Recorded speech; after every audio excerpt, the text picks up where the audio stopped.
Hello friends, मी हर्षास kitchen मॅजिकमध्ये आपलं स्वागत आहे। आज आपण बनवणार आहे एकदम ठेल्यावर सारखे टेस्टी पोहे। एकदम टेस्टी झाले आहे, एकदम चवदार झाले आहे। तुम्ही नक्की करून पहा अशी रेसिपी। सगळ्यात पहिले आपण जाड पोहे घ्यायचे आणि ते चाळून घ्यायचे आणि पाण्याने स्वच्छ करून घ्यायचे। ते एका चाळणीमध्ये काढून ठेवायचे म्हणजे एक्स्ट्रा पाणी निघून जाते। आणि याच्यासाठी लागणार आहे आपल्याला कांदा। एक मोठा कांदा घ्यायचा, 4-5 मिरच्या घ्यायच्या आणि कांदा उभा कट करायचा आणि 4-5 मिरच्या या बारीक कट करून घ्यायच्या। आणि त्याच्यामध्ये आपण कोथिंबीर टाकणार आहे।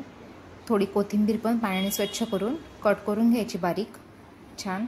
आणि बटाटे वापरणार आहे याच्यामध्ये आपण। तर बटाटे सोलून घ्यायचे पहिले चांगले स्वच्छ आणि बारीक त्याचे काप करून घ्यायचे।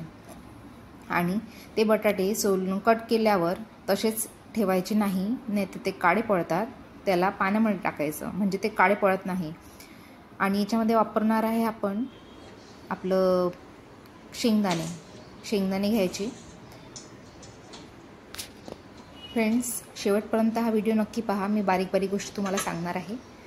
तुम्हाला माझे व्हिडिओ आवडत असेल तर माझ्या चॅनलला लाईक सबस्क्राईब करायला विसरू नका, शेअर करायला विसरू नका। आपण नाशिकमध्ये क्लाउड सर्व्हिस सुरू केली आहे आणि काही ऑर्डर असेल तर तुम्ही देऊ शकता। मी पुढे कॉन्टॅक्ट नंबर प्रोव्हाइड केला आहे।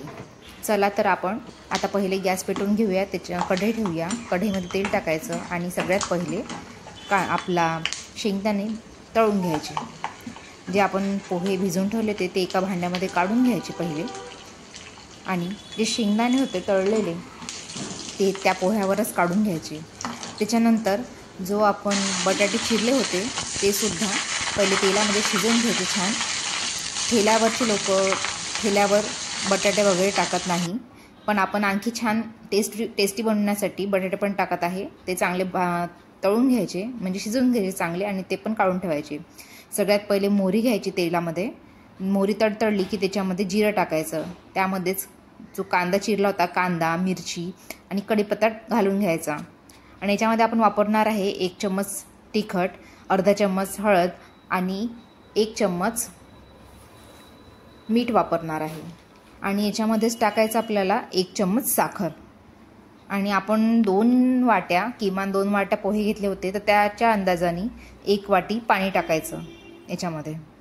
आणि हे चांगली फोडणी उकळून घ्यायची छान म्हणजे ते फ्लेवर पूर्ण पाण्यामध्ये येतो त्या। आणि ते पाणी त्या पोह्यावर घालायचं आणि ते चांगलं मिक्स करून घ्यायचं। आणि त्याच्यामध्ये टाकायचं कोथिंबीर। एकदम टेस्टी आणि चवदार बनले आहे। असं एकदा नक्की करून पहा। व्हिडिओ शेवटपर्यंत पाहिल्याबद्दल